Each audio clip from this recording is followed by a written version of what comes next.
동풍의 영향으로 비가 내리겠습니다. 내일 아침까지 강원 영동엔 10에서 40, 영남 동해안에는 5에서 10mm의 비가 예상됩니다. 기온이 낮은 강원 북부 산지에는 내일 새벽에 1cm 안팎의 첫눈이 쌓이겠습니다. KBS 제1라디오 5시 뉴스를 마칩니다. 지금까지 아나운서 최현정이었습니다. 지금 시각은 5시 5분입니다. KBS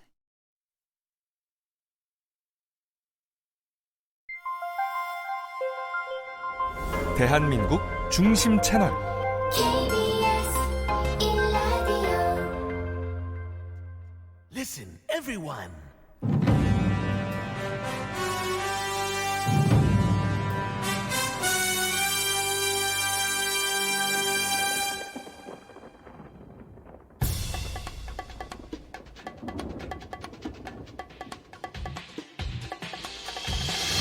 김용민 라이브.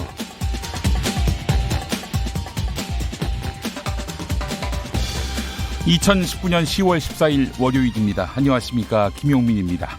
조국 법무부 장관이 사퇴했습니다. 이 사태는 우리에게 무슨 교훈을 남기고 있을까요? 그러기에 구린데가 없는 사람이 법무장관이 돼야지, 이거일까요? 따져보겠습니다. 여태까지 검찰이 제시한 것 중에 조국 장관 본인의 혐의는 없습니다. 그 안에 표창장 위조에 관한 기소된 건이 있긴 한데 검찰은 당연히 해야 할 범죄 증거 목록 제시를 여태 못하고 있고 공소장은 거의 다 뜯어 고쳐야 할 것들입니다. 부실 수사란 얘기죠. 또 하나 집요하게 추적하는 조국 장관 아내의 사모펀드 관련 의혹도 명징한 증거를 잡지 못한 채로 오늘로 5번째 소환을 이어왔습니다. 70군데 압수수색에 40명 특수부검사 투입, 2달 가까이 털고 또 터는 와중입니다. 이런 선례가 있었나요? 이러다 보니 점차 힘을 얻고 있는 것은 대통령 인사권에 대한 검찰의 저항 의도입니다. 검찰이 대통령의 장관 인사를 수용할 수 없다는 것이죠. 윤석열 검찰총장이 청와대에 조국 장관 반대 입장을 밝혔다는 보도가 있었습니다. 2달 다 돼가도록 끝내 규명 못하고 있는 범죄, 그 범죄를 이유로 해서 말입니다. 결국 검찰이 반대하면 법무부 장관은 누구라도 불가능하다, 이런 교훈만 남게 되는 건가요? 실제 대통령은 앞으로 검찰총장이 동의하는 사람으로만 법무장관 후보를 내놔야 할 모양새가 됐습니다. 이거 주권 재민 맞습니까? 주권 재검 아닙니까? 이 상황이 오는데 결정적인 공헌을 한 이들은 검찰의 오랜 벗 언론입니다. 사실로 확인되지 않은 피의 정보를 무분별하게 보도해서 사태를 혼탁시킨 핵심 책임자 언론 말입니다. 견제와 균형을 잃어버린 나라, 병든 나라의 단면을 봅니다. 당신의 저녁은 아침보다 똑똑하다. 여기는 김용민 라이브입니다. 네, 대한민국에서 가장 겸손한 스피커가 되고 싶습니다. 여러분은 지금 KBS 1라디오를 듣고 계십니다. 영상으로도 함께 하실 수 있어요. 유튜브 KBS 1라디오 계정으로 보실 수 있습니다. 유튜브 검색창에 KBS 1라디오를 검색해 주시기 바랍니다. 김용민 라이브 애청해 주시고 문자와 콩으로 사연 보내주시는 분들께 10,000원의 행복 드리고 있습니다. 뉴스에 지치고 월요병으로 힘드셨죠? 조금이나마 기분 전환하시라고 10,000원 상당의 모바일 상품권 드리고 있습니다. 생방송 중에 문자와 콩으로 사연 보내주신 분들 중 200번째, 400번째, 600번째 저희가 여러분의 사연을 받는 순서대로 200번 단위로 보내드리도록 하겠습니다. 샵 9730, 샵 9730.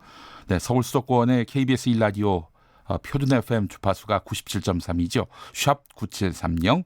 짧은 문자 50원, 긴 문자 100원입니다. 모바일 앱 콩으로 참여하시면 무료입니다. 당첨자는 나오는 대로 저희가 발표하도록 하겠습니다. 10월도 절반이 지나가고 다시 또 한 주의 시작입니다. KBS 1라디오 김용민 라이브, 오늘도 7시까지 힘차게 달려보겠습니다.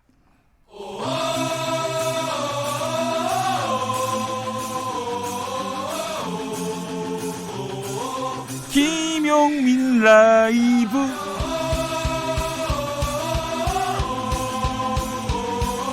매일 오후 5시 5분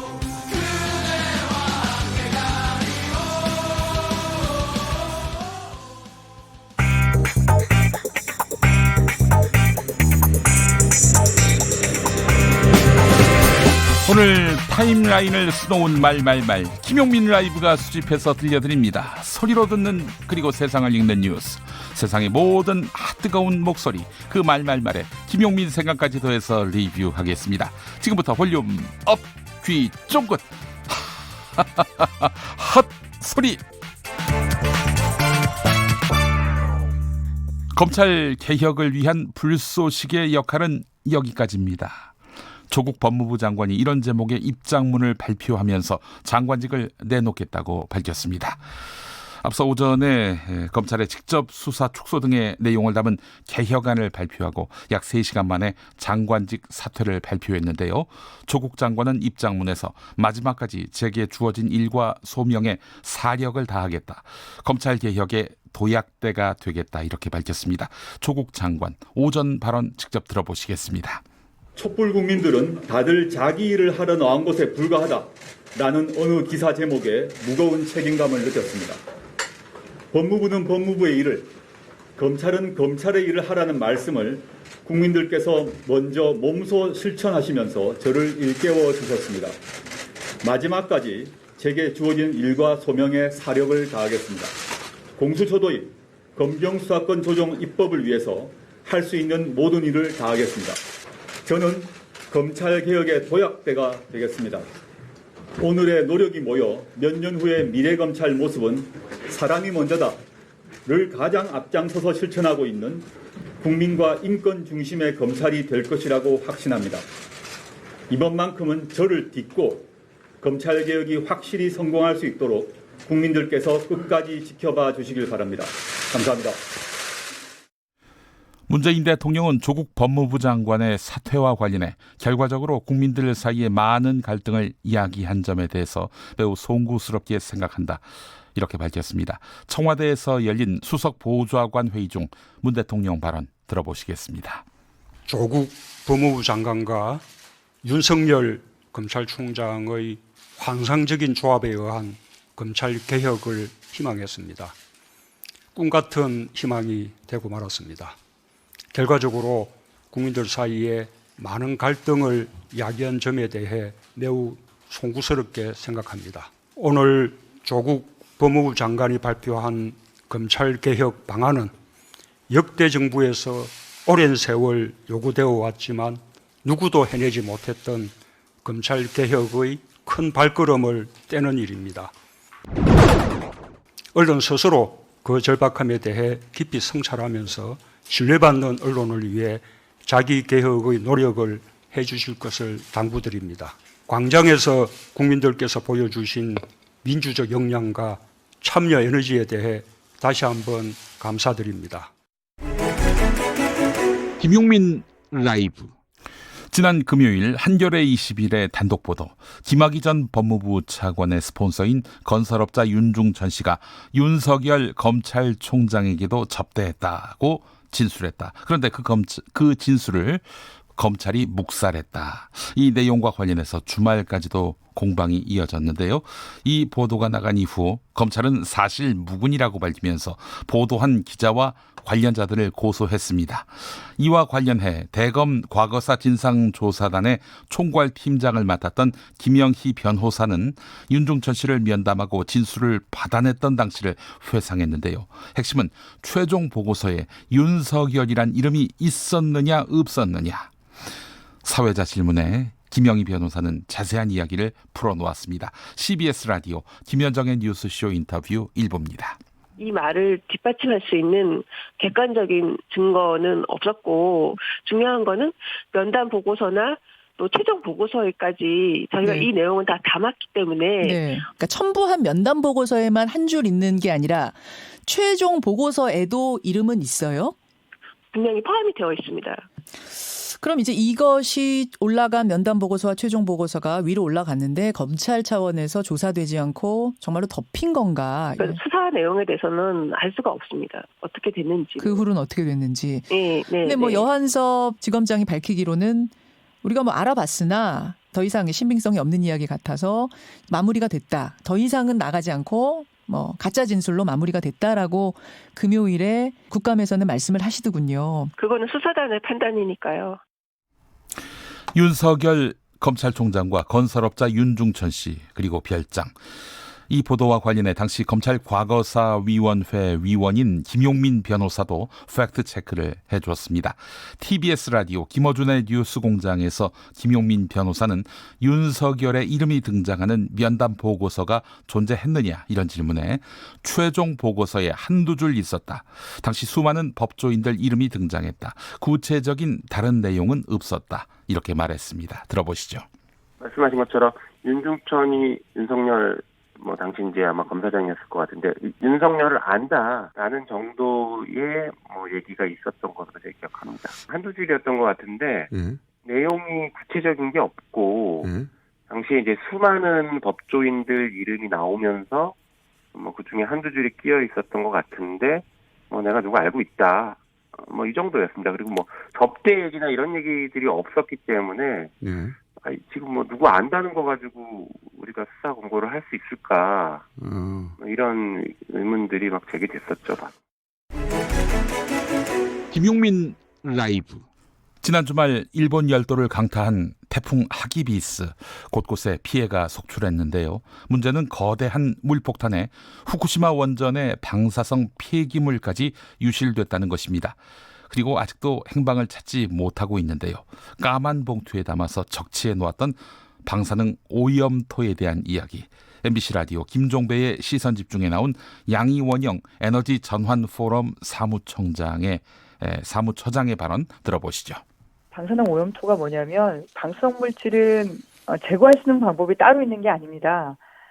시간을 기다려서 그 반감기라고 해서 핵붕괴가 일어나는 시간을 계속 기다려서 이게 사라지는 그 물질이 다른 물질로 바뀔 때까지 기다려야 되는 수밖에 없거든요. 그렇죠. 예. 근데 그러니까 대표적인 물질이 이제 오염된 게 스트론튬이나 세슘인데 얘네들이 반으로 줄어드는 시간이 29년, 30년 이 정도 걸립니다. 예. 그래서 이제 수백 년 동안 기다려야 되는 상황인데 까만 봉투에다가 담아서 그냥 적치를 해놓는 거예요. 예. 봉투에 담아서 적치를 해놓는 거니까 그게 이제 훼손이 될 수가 있는 거죠. 그리고 특히나 물이 이제 범람하게 되면 걔가 쓸려가게 되는 거고 그렇게 쓸려간 게 이제 수천 개라고 지금 얘기를 하고 있는데 그게 바다로 당연히 이제 물로 쓸려가니까 하천으로 해서 바로 그거잖아요. 이게 강이 오염되고 나아가서 바다가 오염되고 이럴 가능성이 있는 거잖아요.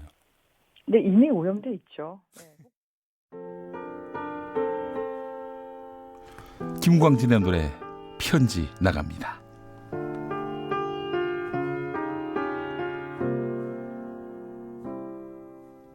여기까지가 끝인가 보. 이제 나는 돌아서겠어. 억지 노력으로 인연을 거슬러 괴롭히지는 않겠어. 하고 싶은 말 하려 했던 말 이대로 다 남겨두고서 혹시나 기대도 포기하려 하오. 그대 부디 잘 지내시오. 기나긴 그대 침묵은 이별로 받아두겠어. 행여 이 맘 다칠까. 근심은 접어두어. 사랑한 사람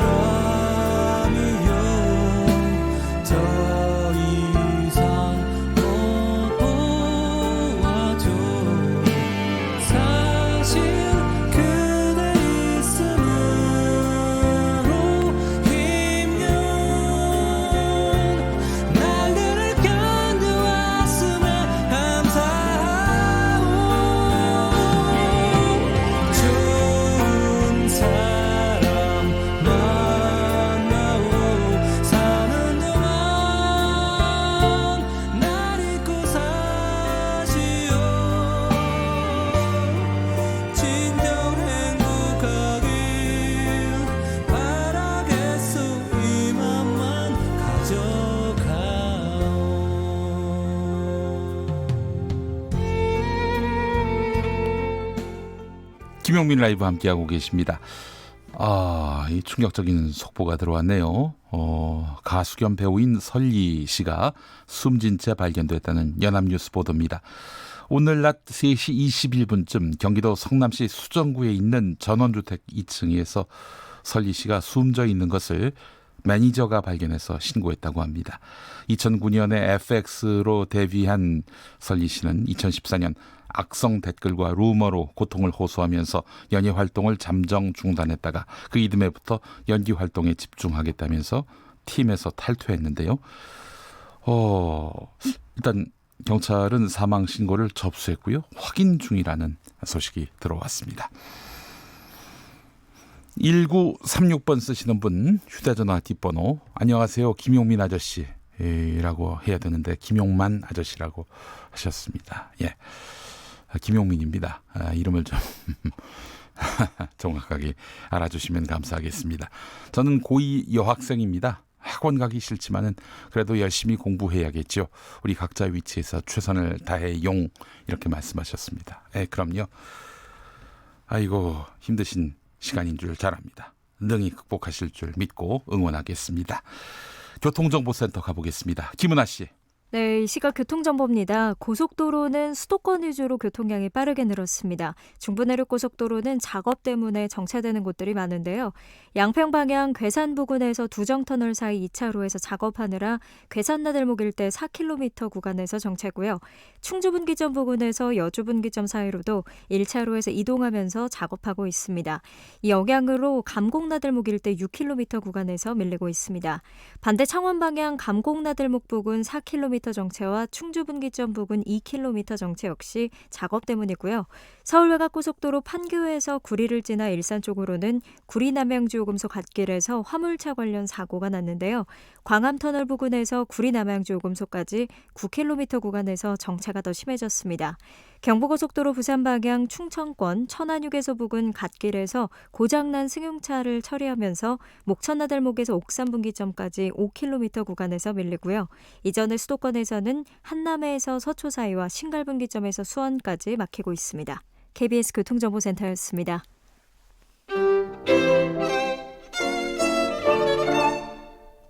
안녕하세요. 정통음악방송 DJ 주진우입니다. 제가 듣는 라디오 프로그램은요, 김용민 라이브죠. 오후 5시에 듣는 라디오도 김용민 라이브죠. 저는 김어준은 안 듣습니다. 돼지 김용민이 진행은 정말 잘하거든요.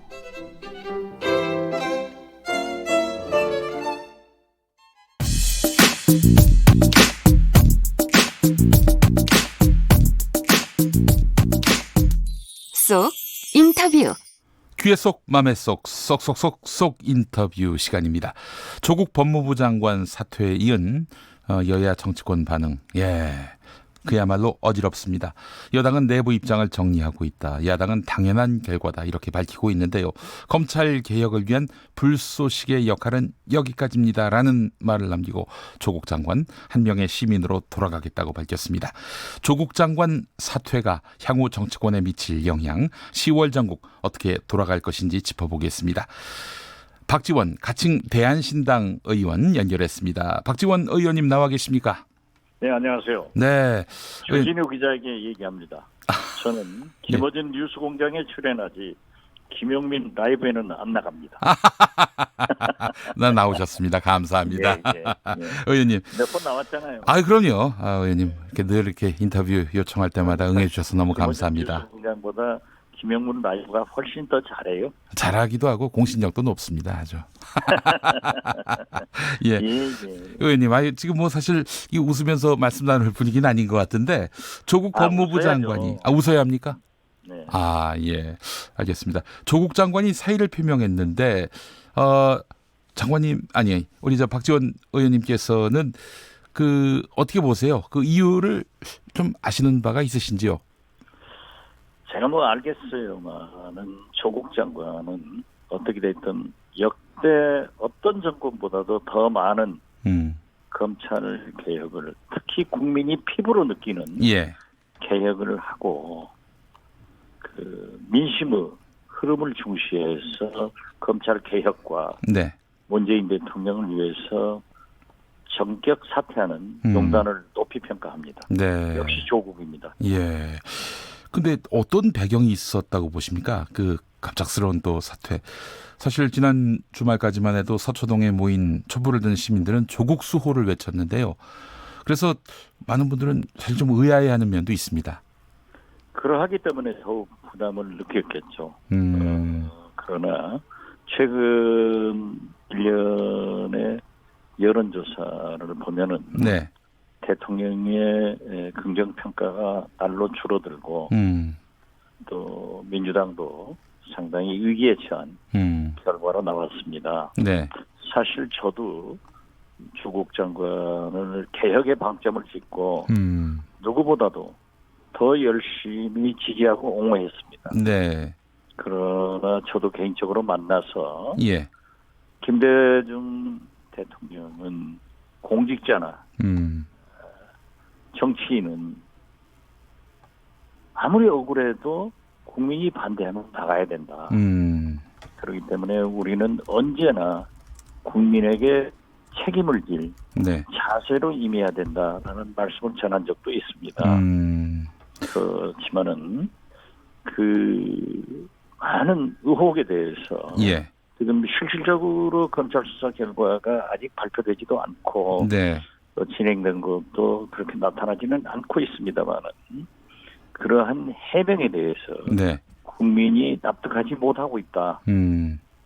그리고 지금까지 호남에서 압도적인 지지를 보내줬지만은 네. 저도 민심이 지난주부터는 거의 조국 옹호하는 그러한 것이 현저히 떨어졌습니다. 네. 그러한 것도 저도 얘기한 그런 원인을 제공했습니다만은 거듭 말씀드리지만 그의 가족을 위해서 네. 지키겠다고 하는 그리고 검찰 개혁에 대한 성공과 그 의지, 네. 문재인 대통령의 성공을 위해서 네. 돌아갔기 때문에 예. 저는 검찰 수사 결과가 어떻게 나오든 본인이 다시 한번 국민의 심판을 받을 수 있는 기회가 오리라고 확신합니다. 네. 그 기회란 무엇일까요? 글쎄요, 만약 검찰 수사가 뭐 생물이기 때문에 어떻게 나오려는지는 모르지만은 네. 본인이 어떠한 신상의 변화가 없다고 하면 네. 저는 내년 총선에 국민 심판을 받고 예. 출마하리라고 생각합니다. 아, 총선 출마를 예견하시는 거예요? 조국 장관이 출마할 것이다. 그동안 검찰 수사는 어떻게 보셨습니까? 이 너무 과도하다. 그래서 사실은 서초동에 촛불을 드신 분들은 검찰 개혁이 필요하다. 대통령의 인사권을 부정할 목적으로 저렇게 강도 높은 수사를 벌이고 있는 건데 이걸 보더라도 검찰 개혁은 불가피하다. 이런 목소리들이 많았습니다. 의원님은 어떻게 보셨습니까? 그렇습니다. 저도 국정감사를 통해서 네. 조국 장관 가족에게 100여 건의 압수수색 영장이 발부되는 것은 검찰은 수사를 위해서 요청을 하더라도 사법부만은 네. 인권보호 차원에서 절제해야 된다라고 대법원 그리고 오늘 고등법원과 서울지방법원에 대해서도 질문을 하니까 네. 자기들이 더 절제하겠다 네. 하는 그러한 긍정적 반응도 받았습니다만은 네네. 제가 볼 때는 검찰 수사는 생물입니다. 그렇기 때문에 어떻게 예측할 수 없었지만은 네네. 조국을 지지하는 예. 소위 서초동 그 300만 국민은 저를 비난할지 몰라도 저는 청와대와 네. 정부와 민주당에서 윤석열 검찰총장을 사퇴하라. 수사 라인에서 배제하라. 이런 요구는 옳지 않았기 때문에 오히려 민심이 더 나쁘게 흘러갔고 네. 조국 장관이 그러한 희생을 감수하고 검찰개혁과 대통령을 위해서 용퇴를 했다. 네. 그렇게 생각을 합니다. 다음 장관도 검찰이 마음에 들지 않아 한다면은 또 이런 식으로 터는 것 아닌가. 후보자 단계부터. 이런 염려도 있습니다. 사실. 물론 뭐 먼지털이식으로 털면은 네. 누가 살아남겠습니까? 예. 그렇지만은 우리는 문재인 대통령에게 과도하게 하야, 탄핵 등을 요구하는 광화문 집회 국민도 국민이지만은 네네. 한국당에서도 지금 무리한 요구를 하고 있거든요. 네네. 그러면 역풍을 만든다고 생각합니다. 그리고 더욱 중요한 것은 문재인 대통령의 임기는 이제 절반도 못 미쳐서 2년 반이 남아 있습니다. 네, 11월로 이제 반환점을 돌아요. 반환점을 돌죠. 예. 2년 반이 남아 있고 이번에 국민적 합의와 열망이 검찰 개혁에 나타났고 또 민주당만 하더라도 6개월 후의 총선을 위해서는 국민이 절대적으로 요구하는 검찰 개혁을 하지 않을 수 없기 때문에 저는 후임 법무부 장관도 저는 전해철 네. 현 의원 같은 분이 임명된다고 하면은 상당한 개혁의 박차를 가할 수 있고 그러한 먼지털이를 하더라도 뭐 먼지 안 하겠지만 두 번째 이렇게 할 수는 없을 것이다 그렇게 봅니다.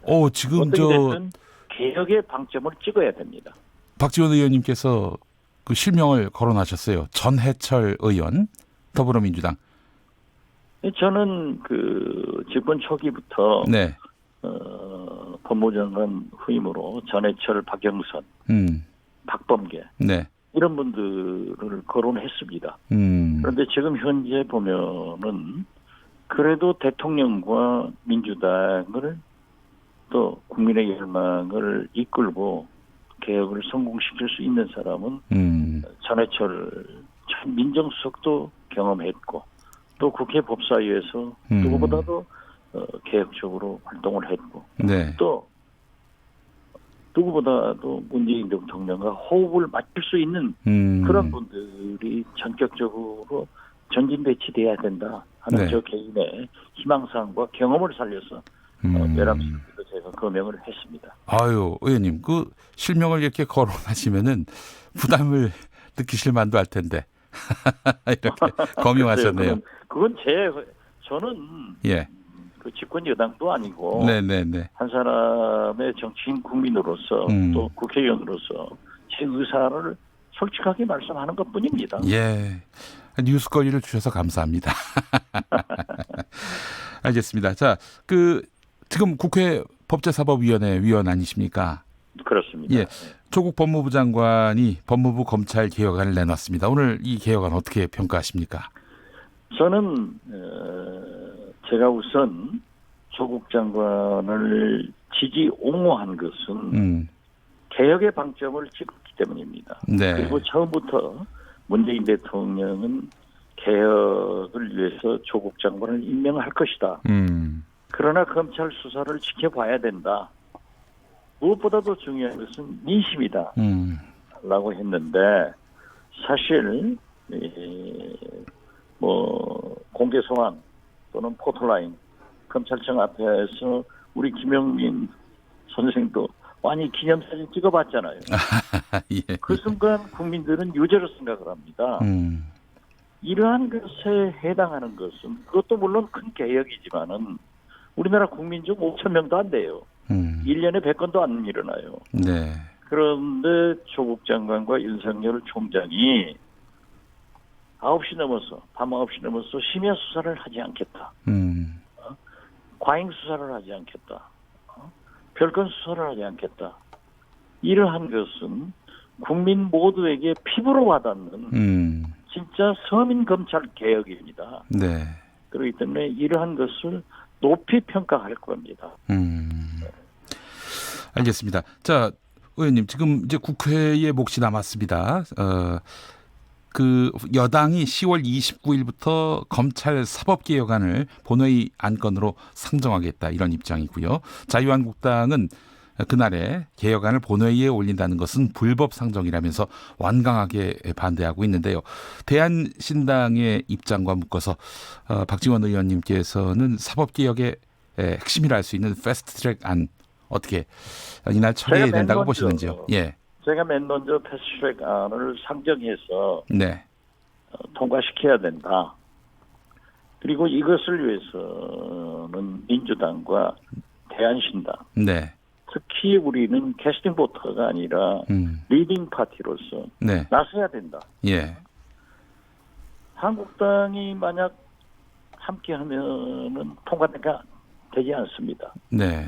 그러나 우리는 개혁의 방점을 짓기 때문에 해야 된다라고 했고, 물론 법리적으로 한국당에서 이의를 제기하지만은 지금 현재 반드시 10월 말 수녀 기간이 끝났기 때문에 11월 초에 상정해서 또 문희상 의장이 국회의장으로서 반드시 직권상정해서 통과시키겠다라고 네. 했으면은 우리는 개혁의 방점을 짓기 때문에 네, 네. 반드시 통과시켜야 된다. 그것을 오늘 아침 우리 대한신당 의원총회에서도 네. 저는 강조를 했습니다. 예, 그렇군요.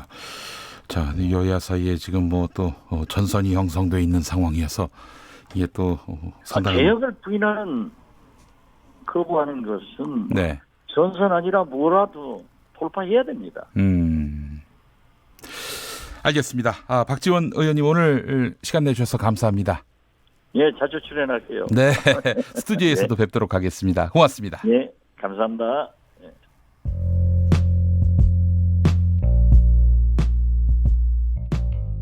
당신의 저녁은 아침보다 똑똑하다.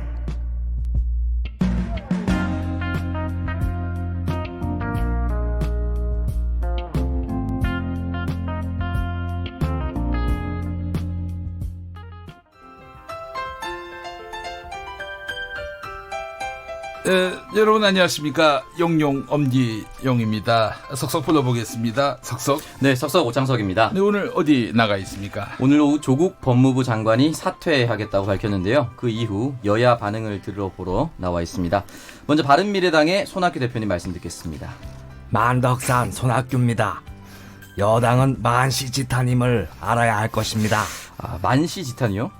깨늦은 한탄이다 이런 말입니다. 네, 이 조국 장관의 사퇴 소식을 들은 윤석열 총장 반응도 궁금합니다.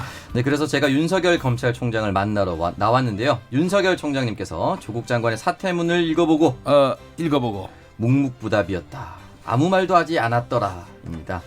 윤 총장님, 김용민 라이브에서 한 말씀 해주시죠. 네, 저는 침묵을 지키겠습니다. 미세 뉴스 보세. 오늘의 뉴스는 조국 법무부 장관 사퇴. 그 이유는?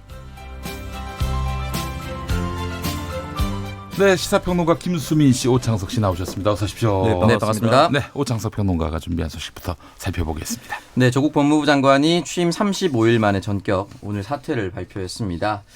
국무회의에 상정할 검찰개혁 방안을 발표한 뒤에 오후에 보도자료를 내고 검찰개혁을 위한 불쏘시개의 역할은 여기까지라며 오늘 법무부 장관직을 내려놓는다고 밝혔습니다. 네. 또한 온갖 저항에도 검찰개혁이 여기까지 온 건 모두 국민 덕분이라며 국민께서는 저를 내려놓고 대통령에게 힘을 모아줄 것을 간절히 소망한다고 밝혔습니다. 또한 검찰개혁 제도화가 궤도에 오른 건 사실이지만 아직 가야 할 길이 멀다며 저보다 더 강력한 추진력을 발휘해줄 후임자에게 바통을 넘기고 마무리 부탁드린다고 덧붙였습니다.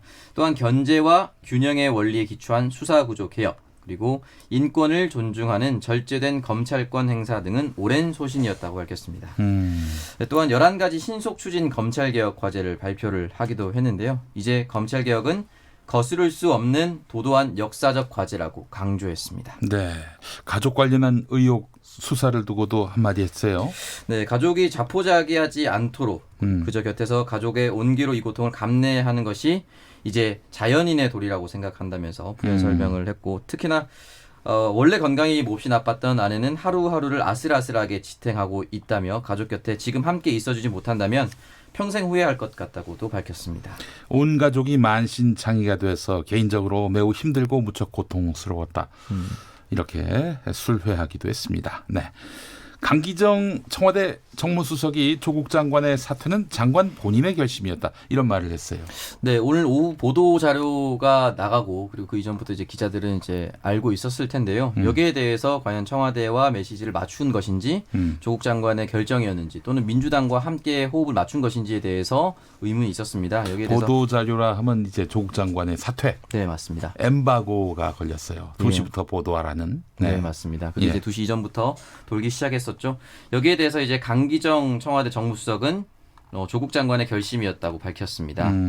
조국 장관이 계속 촛불 집회를 지켜보며 무거운 책임감을 느꼈다고 이야기를 했습니다. 청와대 같은 경우는 수석 보좌관 회의가 열릴 예정이었는데요. 1시간 정도 연기해서 열리게 됐고 민주당 역시 알지 못했던 것으로 보입니다. 공식적으로는 조 장관 사태를 사전에 알지 못했다며 당혹스러워하기도 했습니다. 네, 알겠습니다. 자, 김수민 평론가, 네. 조국 장관이 사퇴하기 전에 검찰 개혁안을 발표했어요. 네, 그렇습니다. 가장 주목을 받고 있는 부분은 특수수사에 관련된 부분이죠. 네. 이 특수부가 지금 18개 검찰청 중에서 7군데에 설치가 돼 있었는데요. 이 중에서 4군데가 없어집니다. 수원, 인천, 부산, 대전 이렇게 네. 이 특수부들은 형사부로 다 전환이 되는 것이고요. 네. 그리고 이제 3군데, 서울중앙지검 등을 포함해서 3군데의 특수부를 폐지하고 이제 이것을 반부패 수사부로 바꾼다라는 거였습니다. 그리고 영남권의 특수부를 한 군데쯤 남겨두지 않겠느냐 이런 관측도 있었는데 네. 영남권이 빠진 부분, 특히 부산지검이 빠진 이유에 대해서 조 장관은 대검의 의견을 존중했다라고 밝혔습니다. 대검에서 냈던 방안이 바로 서울을 포함해서 3군데에 남겨놓는다라고 하는 그런 방안이었죠. 네. 그리고 특수수사 문제 외에도 이제 그 인권 문제가 있지 않습니까? 그렇죠. 검찰 수사에 있어서 예. 1회 조사에서 총 12시간을 초과할 수 없고 그리고 8시간 이상의 연속 휴식을 반드시 보장하도록 하고 또 자발적 신청 없이는 심야 조사를 제한하는 그런 제한 규정 신설이 또 담겼습니다. 네. 그리고 공개 소환 전면 폐지나 피의 사실 공표 금지 방안, 또 전문 공보관 제도 도입 이런 대검의 의견들이 다 반영이 됐고요. 그리고 이제 검사에 대한 감찰 이 부분이 이제 조국 장관이 신경을 썼던 부분인데 감찰위원회 외부위원 비율은 기존에 2분의 1이었던 것을 3분의 2로 늘려서 외부위원을 더 늘린다라는 네. 방안이 포함이 됐습니다. 한편 전관예우 이 문제는 이번에 방안에 포함이 되지 않았는데요. 네, 네. 여기에 대해서는 이제 한간에서는 조 장관 배우자인 정경심 교수가 정관 출신 변호사를 선임을 하지 않았냐라는 지적이 있었는데 여기에 대해서 조 장관은 정관 변호사 수임 자체가 폐해는 아니다. 언론에서 지적하는 폐해가 있기 때문에 그걸로 일단 답변을 가름하겠고 나중에 이제 대한변협 등의 의견을 들어서 납득할 만한 방안을 말씀드릴 것이다 라고 밝혔습니다. 네, 알겠습니다. 문재인 대통령이 조국 법무부 장관 사퇴에 대해서 견해를 밝혔습니다. 네, 수석 보좌관 회의에서 앞서 이렇게 이야기를 남겼는데요. 결과적으로 국민들 사이에 많은 갈등을 야기한 점에 대해 매우 송구스럽게 생각한다고 이야기를 했습니다.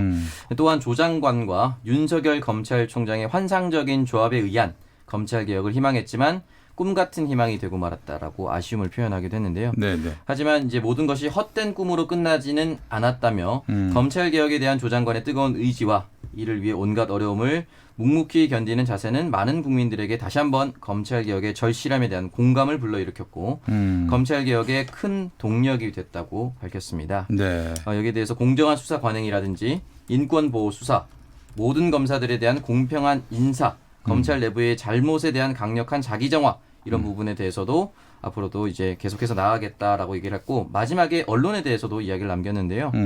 언론의 역할에 대해서는 정부가 개입할 수 있는 영역이 아니다며 언론 스스로가 절박함에 대해 깊이 성찰하면서 신뢰받는 언론을 위해 자기 개혁을 위해 노력해 주실 것을 당부드린다고 이야기를 남겼습니다. 네, 알겠습니다. 지금 포털 사이트에서 전해철 이름이 실시간 이슈 검색어로 올랐네요. 다음 같은 경우 4위인데 방금 저희 방송에서 박지원 의원이 전해철 의원이 차기 법무부 장관감으로 어떻겠냐 이런 말을 네. 해가지고 그래서 이렇게 급격하게 상승하고 있는 것인지 예 그래요. 김용민 라이브의 덕이다라는 말씀을 하고 계신 거죠. 차마 제 이후로는 얘기를 할 수가 없는 네. 뭐 알 수 없죠. 대통령의 인사권이 어떻게 행사되느냐 이거야 알 수 없는 부분인데 제가 뉴스를 검색해 보니까 관련한 기사가 없어요. 이분이 저 국정감사에서 발언했다 이런 기사 정도인데 갑자기 전해철 의원이 실시간 이슈 검색어로 오른 거 보니까 저희 방송에서 박지원 의원이 발언한 것이 기화가 된 것이 아닌가 하는 생각을 해보게 됩니다. 예, 자 그래요.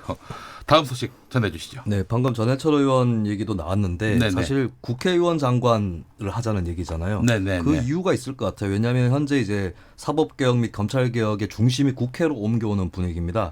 예, 거기에 맞춰서 여야 교섭단체 3당 원내대표들이 2+2+2 예, 이 회동을 이제 시작을 하기로 하면서 사법개혁안, 검찰개혁안을 포함해서 패스트트랙 안건으로 지정돼 있는 이 법안들에 대한 본격적인 논의를 시작을 하기로 했습니다. 네. 이 2+2+2라는 게 무엇이냐? 각 당의 원내대표와 각 당에서 선임한 한 명의 대표의원이거든요. 예. 바른미래당은 권은희 의원이 회동에 참여를 하기로 했고요. 아직 민주당이랑 한국당은 대표의원을 정하지는 않았습니다. 네. 근데 일단 시작부터 조금 파열음이랄까요? 좀 합의가 안 되는 부분이 없지는 않습니다. 일단 합의된 부분은 당별로 의원 자녀 입시 전수조사와 관련된 법안 발의를 준비 중이라서 이 부분은 조금 더 논의를 진행을 하기로 했고요. 네. 근데 이제 패스트트랙 안건에 올라와 있는 안건 중에서 공수처법이랑 검경수사권 조정 네. 이것은 언제 법사위를 통과해서 본회의로 가느냐 이 부분에 네. 대해서 좀 당간의 이견이 있습니다. 나경원 원내대표가 특히 법사위 체계 작구 심사 기간 이런 것들은 국회법 해석상으로 이번 그 29일에 본회의에 올리는 것은 불법 상정이다라고 주장을 하고 있어서 이 상정 시점에 대한 그 논의 그리고 논란이 계속 이어질 전망입니다. 29일에 올리는 것은 불법 상정이다. 이 부분에 대해서 김수미 평론가는 어떻게 보세요? 이 국회법이 이 부분을 확실하게 규정하고 있지 않아서 저도 굉장히 헷갈려하면서 봤거든요. 네.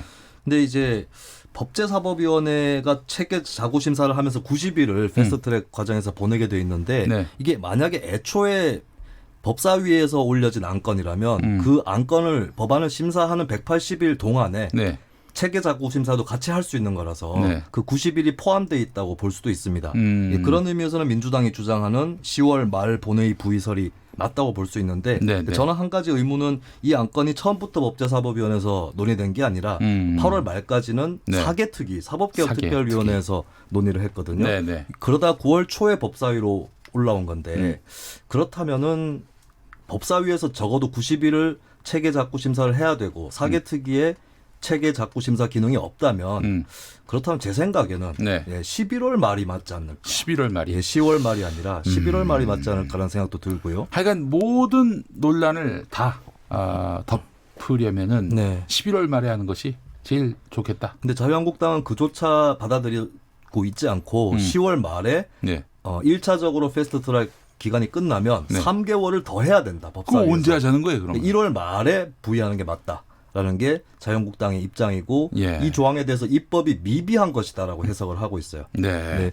이 부분이 이제 국회의 그 국회 사무처라든지 이쪽에서 유권 해석을 내려줘야 되는데 유권 해석이 나온다고 모든 당이 합의하고 승복할지 이거는 조금 미지수입니다. 그래요. 뭐 자유한국당 같은 경우는 나경원 원내대표 입으로 자기는 사법개혁 반대하지 않는다 이렇게 얘기를 했는데 정작 그 이 국회 본회의 이 표결 처리 단계까지 가면은 그때 가서는 또 얘기가 달라지는 것 같아서 여러 가지로 또 하여튼 국회가 시끄럽습니다.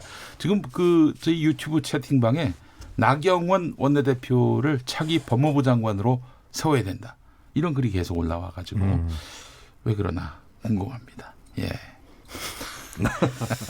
정말 진심으로 원하시는 분도 계실 거고 인사청문회를 보고 싶은 분들도 계실 거고 나경원 원내대표가 법무부 장관 후보로 천거가 된다면은 이건 그야말로 탕평책 아니겠습니까? 네. 예, 그래요.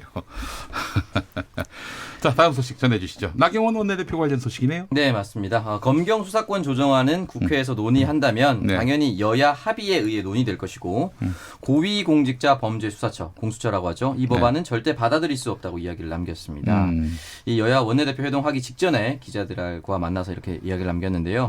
한국당은 이미 검경 수사권 조정과 관련해서 민주당보다 검찰 권한을 축소하는 법안을 제출했다라고 이야기를 하면서 이렇게 나온 것인데요. 현재 공수처 법안 반대하는 이유에 대해서 대통령 입맛대로 수사처를 만들겠다는 것이고 모두 공수처로 만약에 이관이 된다면 정권 게이트 차원의 어떠한 내용이 나와도 수사관들의 임기 때문에 다음 정권에서 수사하지 못하는 말도 되지 않는 상황이 발생한다라고 이야기를 남겼습니다. 그럴 걱정을 할 필요가 있을까 싶네요. 만약에 그렇게 넘어간다면 국민들이 가만히 있지 않겠죠. 예. 네. 어쨌든 그리고 패스트트랙 상정 자체가 불법이라고 보고 있다고 합니다. 그래요. 불법이어야 본인들이 패스트트랙 당시에 했었던 행동들이 또 합리화될 수 있으니까 그렇지 않겠습니까? 자, 다음 소식 김수민 평론가. 네, 손학규 바른미래당 대표가 오늘 국회에서 열린 최고위원회에서 일본 왕 즉위식에 대한 입장을 밝혔습니다. 네네. 예, 문재인 대통령이 아니라 이낙연 총리가 간다라고 결론이 나 있는 상태인데 여기에 대해서 좀 아쉬움을 손 대표가 표명을 하면서 이웃 나라로서 진심으로 축하하는 그런 의미에서 참석을 제안을 했지만 잘 안 돼서 안타깝다라고 네. 발언을 했습니다.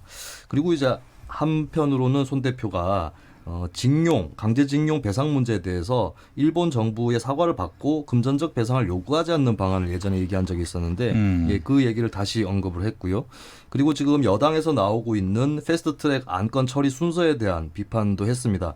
원래는 여야 4당이 선거법 개정안부터 시작해서 공수처법, 그다음에 검경수사권 조정안 이렇게 본회의에서 의결한다고 합의를 했는데 네네. 여당에서는 이 순서를 좀 바꿔서 선거법 앞에 공수처법이나 검경수사권 조정을 표결을 하자 이렇게 얘기가 나오는 거에 대해서 그것은 크게 잘못됐다. 합의한 대로 선거법 개정안부터 처리하는 것이 순서다라고 손학규 대표가 이야기했습니다. 네, 알겠습니다.